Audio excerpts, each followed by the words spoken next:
une forme d'association entre des individus dans laquelle toutes les décisions qui vont être prises, qui vont affecter tous les membres de ce groupe-là, de cette communauté-là, vont être pris dans des assemblées démocratiques où chaque personne va avoir un droit de vote qui va être de valeur égale.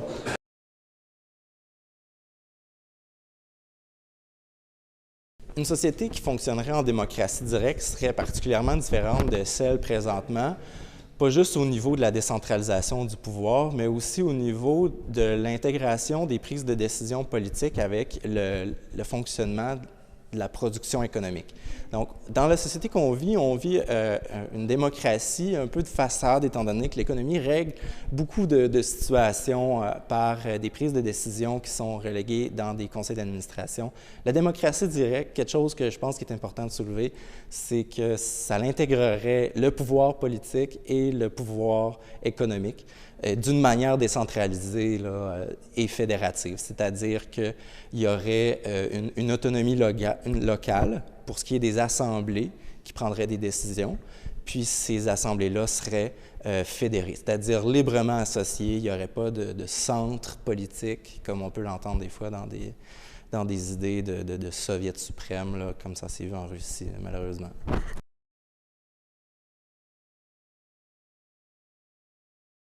Les avantages de la société pour avoir une démocratie directe, ça serait tout ce qui est relié aux inégalités puis à la pauvreté. Je dirais en fait que la démocratie directe éliminerait dans son fonctionnement fondamental la classe politique qui reproduit des inégalités sociales et politiques, et ça éliminerait aussi la classe privilégiée économiquement.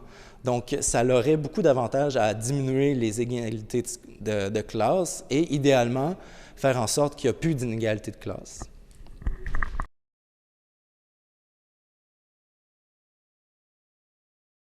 Bien, c'est sûr qu'il y a plusieurs limites, dans le sens que la démocratie directe, ça implique, ça demande beaucoup de temps, ça demande de l'énergie. Donc, participer à une association, c'est-à-dire une assemblée démocratique pour prendre des décisions, ça demande aux gens de se déplacer, comme je dis, bon, d'avoir du temps et des choses comme ça.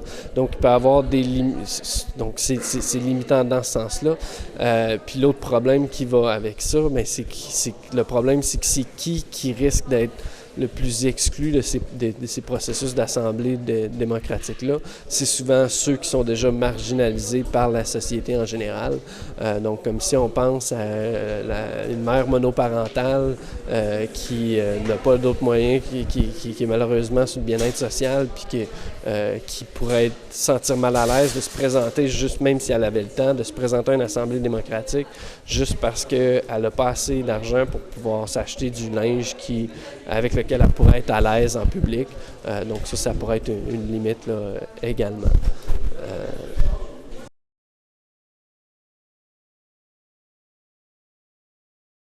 Est-ce que ça devrait, pour ma part, moi je souhaiterais dans une certaine mesure, comme à titre d'exemple, plutôt j'entendais que en France, ils ont limité la semaine de travail de plein temps, ils l'ont limité de 5 heures, donc ça permet un plus gros engagement justement d'un plus grand nombre de citoyens dans des assemblées citoyennes ou sur le plan de l'éducation avec leurs enfants, des choses comme ça.